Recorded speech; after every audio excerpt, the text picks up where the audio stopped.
Hey everybody, welcome to another edition of Mindset U. You have Punchline Jay here and Robo Rances. Moody Mo could not be here today because he's out there being moody elsewhere. And Godspeed on Labor Day, buddy. Today's episode is all about toxic positivity and how much me and Rances actually kind of fucking hate it. So, all right, the concept of toxic positivity as a whole is like there's this whole idea of like that you need to be super positive. There's a problem. It's okay. It's gonna be all right. We're gonna be positive about this, and it's like all chippity and all up, right? And and I think this is a great topic to talk with you about because I feel like that would initiate a eruption of sarcasm from Jay to a whole new level. So what do you think about people? Let's talk about the people. Let's give it an avatar. Let's talk about the people that are super positive and all gung-ho in situations. I think they're full of shit. I mean... going back to like our other episodes where you guys were like, oh, you can't be so judgy and stuff like that. But my issue with overly positive people is that it teaches you, I guess, to like neglect pain or discomfort or any of those other things. And it's just like, oh, it's fine, you just fucking blow it off kind of thing. And that shit drives me crazy because that doesn't help you, in my opinion, that doesn't help you fucking learn from your mistakes and learn from the pain and learn from all these things that usually garner benefits from it at the end of the day. And it drives me fucking crazy. So what's your approach when it comes to like being in those situations with that type of person? I mean, it depends on who the person is. If it's like somebody I just met, I kind of just brush it off. And contrary to like how I came off the other episode where I was like, fuck everybody, that kind of thing. I will brush most people off that I don't know just out of courtesy and stuff like that if I don't agree with them. So it's like, how does that look like? Be like, no, it's just like, oh yeah, that's cool. I'll let them talk for the most part if I'm stuck talking to them kind of thing. But it's not one of those things that I'm like, you're full of shit, right? Because like, what is that? That's going to make this conversation even longer. That I don't want to be in kind of thing. But it really depends on, but if it's like a friend who takes on this like whole like positive approach, especially if I'm trying to explain like an issue that I'm going through, or it's like, it's going to be fine, dude. And it's like, sure, but you're not listening. You're not listening because of course, I mean, sure, everything will eventually be fine, but I'm trying to tell you how I feel right now. And you just kind of brushing it off and being like, you just gotta be positive, drives me fucking insane. It makes you want to fight. It makes you want it. I know that I'm not going to go back to that person and talk to them about my problems if that's how they come with it. It's kind of like if you ask somebody to like read something you wrote and then they're like, it was perfect. And I'm like, no, but I gave it to you because like I need you to critique it kind of thing. Like I didn't need you to tell me it's going to be okay. I know deep down it's going to be okay. But like, let's make it better. That's actually, I love that point because that's actually a big thing with me. Yeah. We at the center when we had the team, we got into this big thing with the entire team about like, they were talking about you guys talking about me and Moses, that we only always point out like the negative things and so on and so forth. And it's like, we don't celebrate and all this stuff, there was an aspect of that from the side of like morale and stuff like that. Yeah. The way that we saw it, and specifically me, I'll talk about myself here, is that so bright right and you've seen this, huh? No, I was saying the camera got super bright on me. I was like, why? I'm not even by a window right now. Sorry, continue. As you see, like whenever we do something, then my first thing is like, all right, where can we improve? I'm always looking at those opportunities. So like to me is like I look at every situation and I'm looking at like what are the possibilities of improvement? What are the things that went wrong? So I have my mind has to be focused in on like on the negatives so I can see where the points are improvement. I really don't care about like, oh, great job on this and then yay.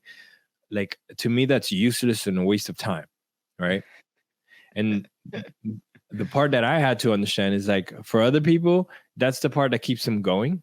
Yeah. And it's like, okay, we can visit that, but we're not going to live there because then to me, that's stagnation. That's not moving forward. Exactly. That's not improving. Yeah. And with me, you know, when I would show things to someone and I want to be ripped apart. Like that's my goal. Like tell me all your deepest, darkest. And when people react with that, like, oh, it's great. It's great. It's like, oh man, that just drives me crazy. It's worse than them telling you suck, right? Like that's how I feel Yes, sometimes. Like, I'd rather 100%. you just tell me I'm terrible than like the feedback being like, yeah, you did well. Yeah, I know I did well. I didn't get knocked the fuck out, but can you tell me what I can work on, please? Like, Yeah. but did you see an opening? Like, So no. I think, go ahead. Wait, I have a question for you though. Go So ahead. how does that translate with your kids then? So it's funny.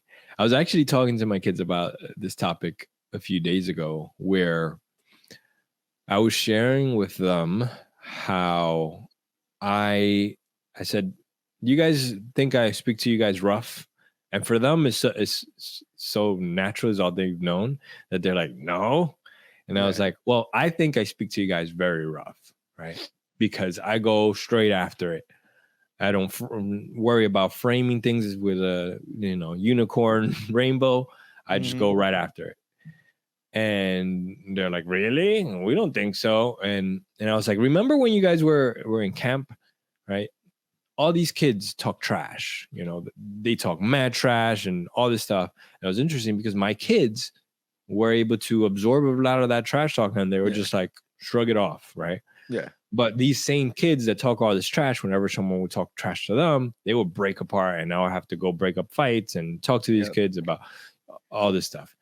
And it was interesting. And I explained to my kids because I'm very intentional with the way I talk to them and like I give it to them straight because I want them to have that skin that they can take that and not take it as an emotional attack, but rather look at it as opportunity. Yeah. Right. And, I shared with them this story with Moses. There's where I told them, they were like, really? You talk like to all the adults? You have to talk nice to them or whatever? I was like, yes, especially the adults. And I shared them with them the story about Moses when like we first started really working like side by side together, which was when we moved into the center in Teaneck. And do you remember we had that textured wall with the plastic thing in the like recording soul room? Yeah. So it's like this 3D printed wall. And they come in tiles, in 12 by 12 tiles, 12 inch by 12 inch, a foot by a foot. And they're plastic and you hang them up side by side and it creates this full wall of texture. It looks really cool. So Moses was up on trying to do it. He was doing it on his own. I hadn't been there. He has spent hours like working on it. And it's not looking good. Like they're not framed evenly. You could see them like drooping to the side, like a bunch of stuff. And I walk in and I look into the room that he's working on and I'm like, that looks like shit. And Moses at this time used to be a lot more sensitive. You gave him a Papa Rando flashback from working in the summer. And it was a big blow. And I think you remember because I think you were there, you were working out or something. Yeah. And we had talked about it with Paola and you and was it Mo there or was it just me and you guys? I don't remember if Mo was there, but I do remember the conversation though. And this was like a big blow. Like he got really upset and I like tore his heart out of his, and I was like, oh my God. And for me, it was frustrating because it was like, okay. And I realized then, I think with the conversation with you guys that I have like this barrier where it's like everyone that's outside this barrier, I do all this framing and stuff like that to make it land nice and all of this. But once you come into the barrier that you're like, all right, you're one of mine, I turned that off. And I'm just like, yo, you're getting me real. And I felt like Moses had crossed that barrier, but I guess he wasn't ready for it. No, but I think it also comes down to, when somebody's like, I've worked really hard on this, and you just walk in, the first thing you say is this is shit. It's gut wrenching at the same time. So it's like now everybody's a robot, like somebody I know. Who's like, but who feeds off of criticism. Yeah, I really do. I know. So that was kind of like the story I told my kids about, like, so like I have to frame things and so on and so forth. And Moses then, like, from then on, like we figured out how to communicate better and so on and so forth. I learned to pull back a little bit at times, and also Moses learned how to take more of it. And he would always say to the team, like, you guys think Rances is nice because he's nice to all of you. He is an asshole. He still says that. He still says that. That's and to me, there's the whole concept of it, of like that I picked up from the whole experience and with the team and everything, is like meeting someone where they're at is like, not everyone is going to be able to receive that, but there's the flip side of being able to push that barrier of creating understanding of like, and I believe that's where a lot of my whole thing with intention, like the importance of intention comes in, because it's like, what's our intention here? Like in the case of that wall with Moses, is like, what's our intention? Is it to have happy feelings and feel good? Or is it for us to have a professional environment that impresses our clientele? Like that, once we align in that intention, is like that this looks like shit can land very differently. When it's like, yo, yeah, we can agree on that. It's not coming out how we intended. We got to start over, just re-strategize, whatever. But there's that framing of like, how far are you from that, understanding the intention, and how connected is it to your sense of worth and sense of judgment towards yourself? No, I hear that, but also at the same time, you're a cold-hearted robot. You basically, I agree with what you're saying in theory and how it works and stuff like that. But then you have to take into account people's feelings. Yeah. And that makes it not as easy. It's like the classic, it's always like the classic, like, do you want me to be, when somebody says like, oh, I need you to be 100% honest with me. It's like, no, you don't want me to be 100% honest. You just want to be honest enough that you feel that you can trust me. Like, how would you navigate something like that then when it comes to like, again, with my wife, she's in that circle. Well, yeah, Paula's also another cold-hearted robot. You guys are made for each other. She's worse than you are. So that doesn't count. But like through all that whole experience, and then leading a team and everything like that. Yeah. That's where I started really learning how to lead people in that way. I've always known how to do it as in coaching someone, like pushing them on that very edge of like what they can handle. But there's always been kind of a shift from leadership, right? And this goes into like what we talked about the other day, where, it's become very important for me to get buy-in, right? And it stems from that. It stems from like that understanding of like, hey, we're in the same intention. So we are in the same intention. There's going to be, mess ups. There's going to be challenges, and we know that we're heading towards this intention no matter what. So it allows us to kind of regroup. So I always try to get that buy-in, because it's like, all right, before I criticize, let's make sure that we understand what are we trying to achieve? What are we feeling? Like that whole process, like really comes from that coming from all the way on this side, trying to understand other people in that. But on the flip side of it, I don't let go of it entirely, because Mhm. that, to me, negativity has, like, the negativity thing, there's so much power in it. Like you said, there's so much learning, there's so much.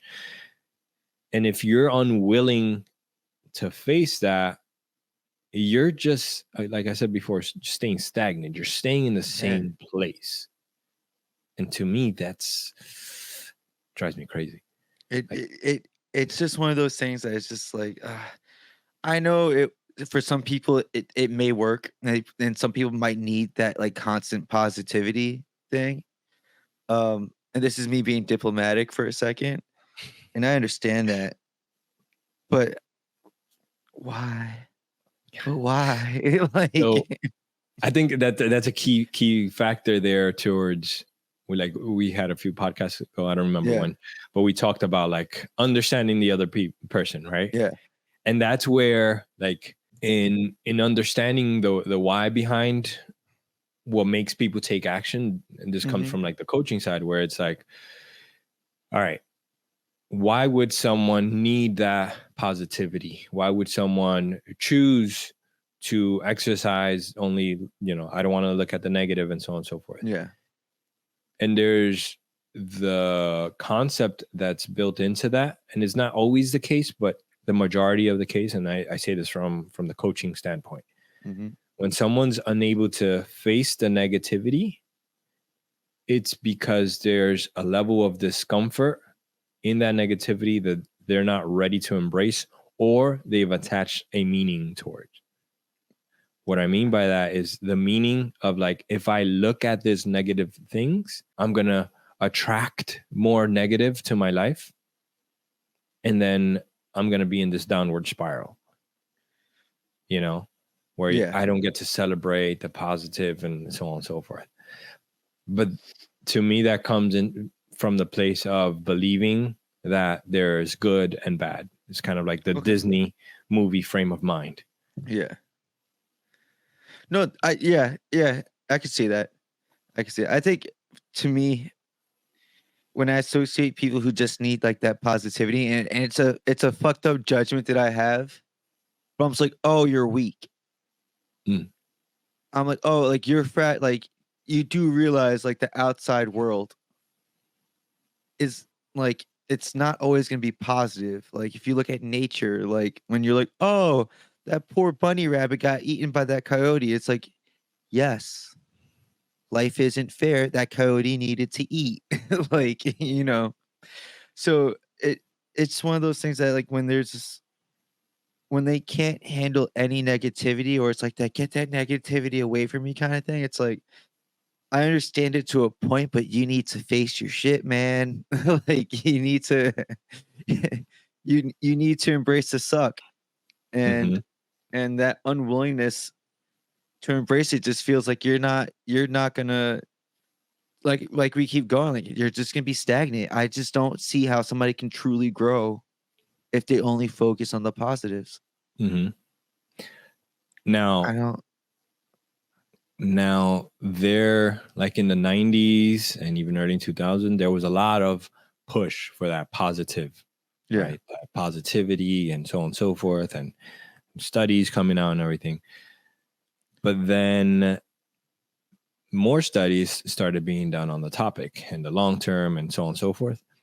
And what actually started to happen is that the more positive someone became, the more negative they ended up feeling, the more depression came to be, the more, again, stagnation happened in their lives. They wouldn't achieve goals and so on and so forth. So there's But I wonder why uh that is so. Like, because like I mean I could say because I'm just I can be a Krabby Patty and that's just in mhm, my DNA. yeah. So, but why does did it in that thing did it say why the positivity would make the person feel more negative about themselves? Yes. So there's a great book. It's called uh give me a second. Positive. It's a funky name, but it's all research based. Um Let me pull it up. Hold on. this is a part where, like, I still know I'm having trouble. Yeah. Because all this stuff is like usually just in my brain. I can pull it up. Well, I mean, if you can't remember, you listen to a lot of books, buddy, at very high speeds. Mm-hmm. And that's bound to slip every now and then, concussion or not. Yes, but this is visually the way I see that. It's when I go in and I try to remember this book, I would go visually to the place where I was reading it. Meaning, like, I look at a stop sign, I look at a red light, a street name, and once I go into that place in my brain, I can pull up the information that I heard in that moment. Right? That's cool. So now when I'm doing that, it's instead of pulling up the information, is like fragmented information. Like I said to you, something positive, and remember there was a quirky twist to it. And the name of the book, by the way, is Rethinking Positive Thinking. Okay. So close, but there's fragmentation in fragments. Okay. In the way I read. You know what? Going back to what we said, the critiques, you dumb. Do better. All right. I'm tired of your shit. There's another part about that, though, before I get into the research. Mm-hmm. So my dad, growing up, very similar to your dad, there was the closest thing that my dad would say as an encouraging statement would be, you see, in Spanish, it sounds really funny. Tú ves que tú no eres bruto na, which means, you see, you're not dumb. You're not that dumb as you thought, or something like that. That's roughly what it translates. My dad said that to me in English. So, except you're not as dumb as I thought you were. Or tú ves que tú sirve para algo, which means you see you're worth something. Oh, I got that one too. You see, you weren't meant for a tissue. That's what I got. Thank God. Thank God I didn't pull out. That might be also our inclination towards that, receiving that form of endearment. Yeah, it's true. But anyways, the concept in the book, Rethinking Positive Thinking, the book is written by a husband and wife, and they're both researchers. One of them you told me about this. Keep going, though. Yeah. So one of them was researching and this was again in like early 2000s.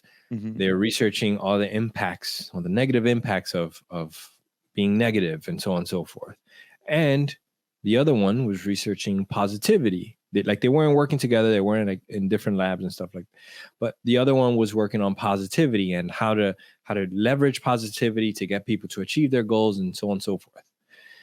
And they both had gaps in their research that they were like, I don't understand what's missing. And with them talking together, they were like, wait a minute, that's the part that's missing of mine, and vice versa. So what they discovered is, like, you need the positive and you need the negative. And with that, when you're able to create only the positive, what happens is that you are hit up, going back to the conversations we had about dopamine, you get hit up with a lot of dopamine because you're focusing on this positivity and you're looking at the good reward aspect of it.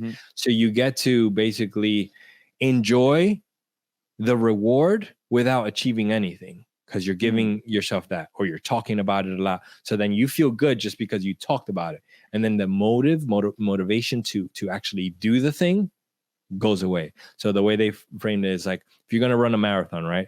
You're like, yes, I'm going to run a marathon. I'm super excited about running a marathon. I can see myself finishing and crossing that finish line and everything, right?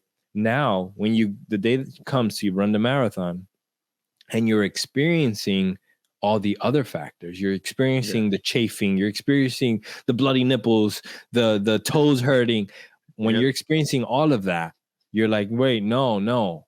And you quit. So you never get to that going through the finish line, but also you went through it so many times in your mind that you already got the reward for the finish line. So it's no longer even a desire to get to that one. Yeah. So that's why the positive can be hurtful when it's done too much. On the flip side, the negative, when it's not framed to get you towards the positive, right?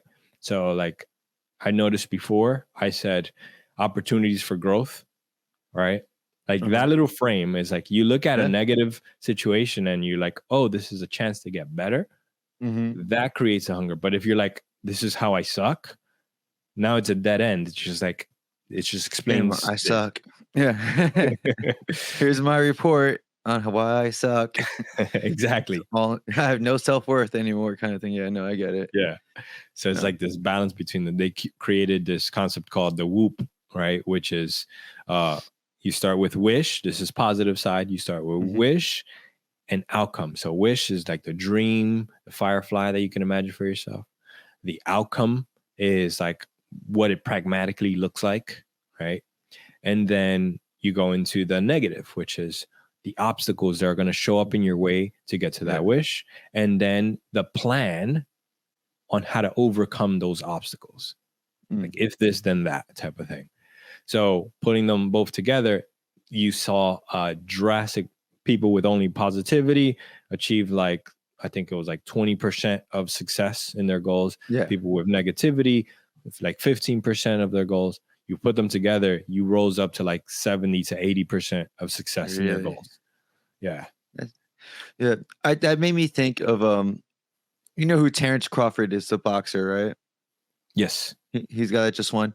There's a story about him growing up, and like his mom was like super tough on him to the point that like he always wanted to be a boxer. He's like, Mom, I'm gonna be the best in the world. And she's like, no, you're not. You're terrible, kind of thing, right? She would pay kids to try and beat him up with boxing gloves on, of course, in the neighborhood. She'd be like, I'll give you $5 if you could put butt on his ass. He never lost. And he thanks her to this day. He's like, she was so fucking hard on me. She made me so mad at times that all I wanted to do was just to prove that I was right and that she was wrong. And she gave me that fucking burning fire that if she would have ever told me I did a good job, it would have, I don't think I would be where I'm at. But at the same time, I don't think like I look at that and I romanticize that. I don't think that I have that in me. I need that, oh my God, you did good, but you still suck kind of thing. I need a little bit of positivity. But like to see like the opposites of like how some people like they need that negativity shit. It's inspiring, but also at the same time, like I feel like the stress that you put on yourself to prove people wrong in that thing, it's like that could kill somebody. Like Yeah. it, Actually, this connects to. There's two things I want to say to that. In the last podcast yesterday with Mo and I, we were talking about like with me and the concussion, and how all the doctors have been saying to me like, oh, you know, this is gonna be permanent, like so on and so forth. And my reaction to that is always like, oh yeah, watch me prove you wrong, type of thing. It ignites that fire. But then on the flip side, I went to see this psychologist who gave me a lot of hope. She was like, you're actually very early on in this. You have 2 years of a recovery period that we can work in and really help your brain recover and improve 100%. So that gave me a lot of hope, right? And I got to see almost hand in hand these two kind of experiences of like, oh, this stress creation of like, I'm going to prove you wrong, right? Versus this like very light, hopeful, like, oh man, like this is awesome.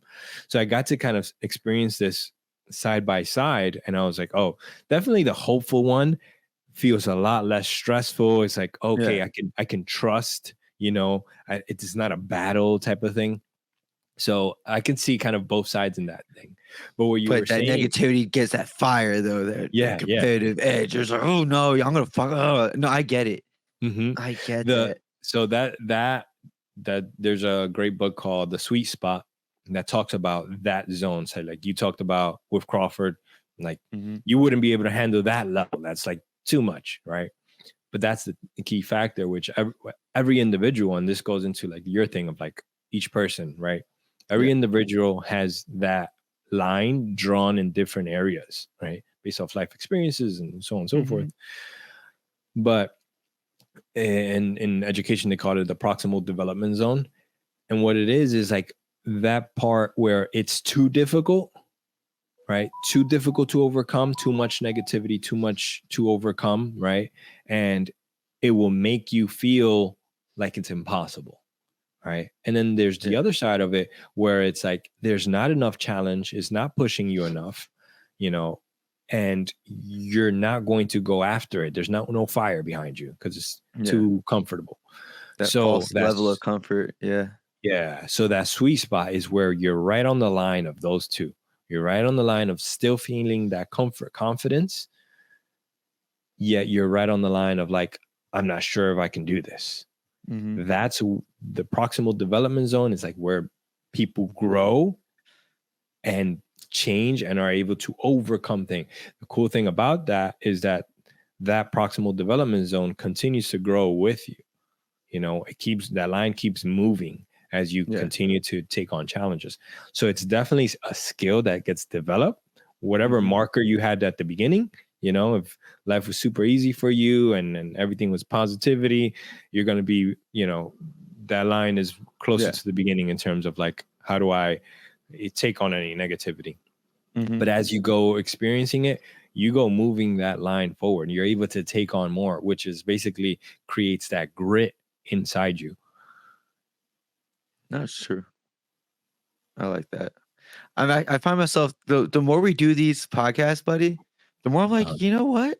When he gets to the point, I like what he's saying. I haven't even smoked pot yet. I keep pausing. Like, I don't know if you notice, I just drop out because I'm like, did I lose Jay? Like in the back of my head. No. I'm listening. I'm like, no, he's making sense. Keep it going. No. Yeah, but this whole concept, I've thought a lot about like creating a course for it on like, and I call it overcoming toxic positivity, which is that idea. Listen, let me sit with the person for 5 minutes and just start talking shit as their introductory. And if you can handle this, and then you can bring my parents in, like, oh, you want to get to expert level of somebody fucking with you and making sure you think you're good enough.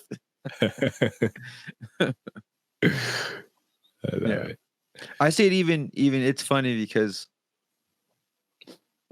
that's why I love Ashley so much, because like she's such a chef at heart and stuff like that. Like when we take her to restaurants, I'm like, man, we've been going here for years.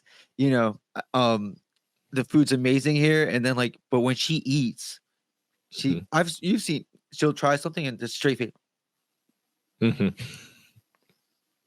I'm like, I can't tell if this bitch likes this or not, man. It's like watching like one of those cooking shows, and she really picks apart every single piece of the meal. And I always joke with her, I'm like, if we ever have kids, I feel so bad when they start baking because you're gonna rip them apart, and they're probably gonna become extremely like really talented bakers because of that. But well, I don't know, I look at her. Because with that theory, you should be a wood maker. That's but see, here's the thing: I held the flashlight and I didn't pay attention. And look, he didn't let me carve anything. He was like, "No, you're gonna cut your finger off, stupid. Go that way." So that's how that went. And also, I just never had any real interest in it. Like, but I picked up the drawing stuff from him, so that's where we kind of got it. You know, but even now, it's few and far between where he's like, yeah, I really like that one. He's always like, yeah, that's good. That's good for you. And I'm like, what does that mean? That's good for me. It's such a backhanded compliment. So, you know, still to this day. It reminds me of some stuff I say to my kids too. Right. It was just the other day, my wife, my daughter came over and was asking like, do you think I'm good at basketball or something like that? And my wife goes, what do you think? Do you think you're good? She's like, yeah, I think I'm great. And then she goes, how about you, Daddy? I'm like, no, I don't think you're good at all. I think you just started and you have a long way to go to get better. And my father's just like, and my daughter's like what? I'm not gonna.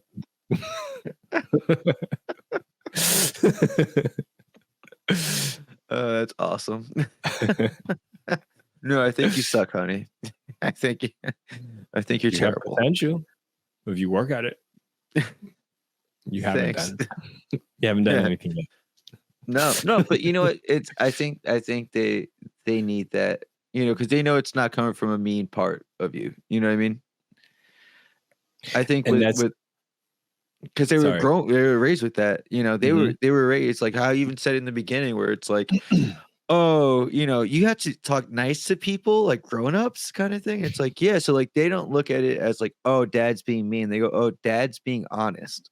So they don't take it to heart. I mean, she makes the face and stuff like that. Of course, they're kids. They're gonna, no matter how much there's always gonna be something that triggers the kid. But, yeah, and there's definitely a difference. Logan, we like, okay, he's fully on board with it. Emma, it gets a little bit more emotional about it. Yeah, I'm like, all right, so this is what I mean by this. I gotta frame it a little bit more. Explain a little bit more. Yeah, I don't know if that's a age thing, a male female thing, or all of the above. It's just I think it's all of the above. I think they're their own little people, and it's so funny to see how they both respond to things. Because you're right, when you see Logan, everything, he's like a little Teflon, like everything kind of just like bounces off of him a little bit. Whenever I see you guys' interactions, it's always funny. Even if you're interrupting me, he's like, yeah, no, I hear you and all, but like, can we do this? It's so much you. It's so much you.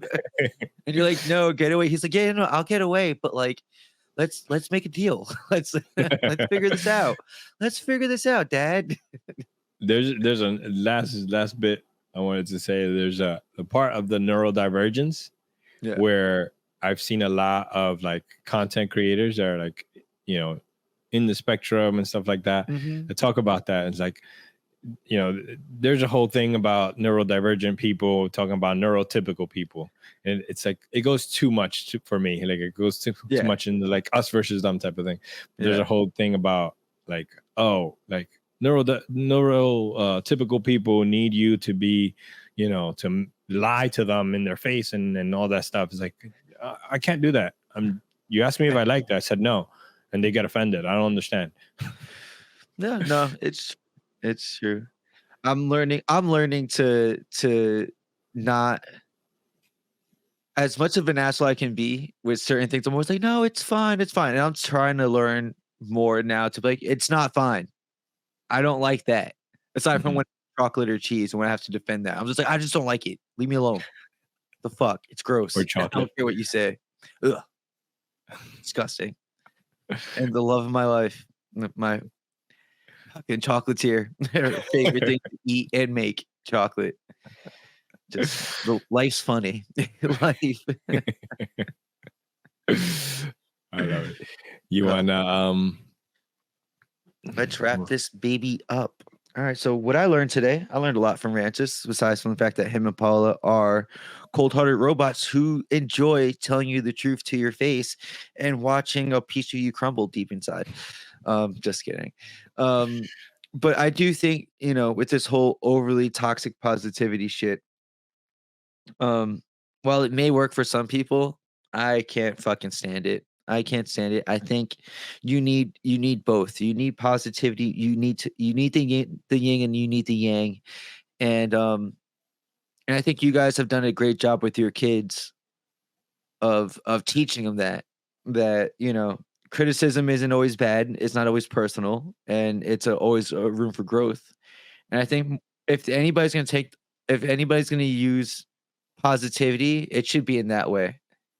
Where it's like, sure, it's negative, you're taking this criticism, but it's also a positive at the same time, because now you get to learn.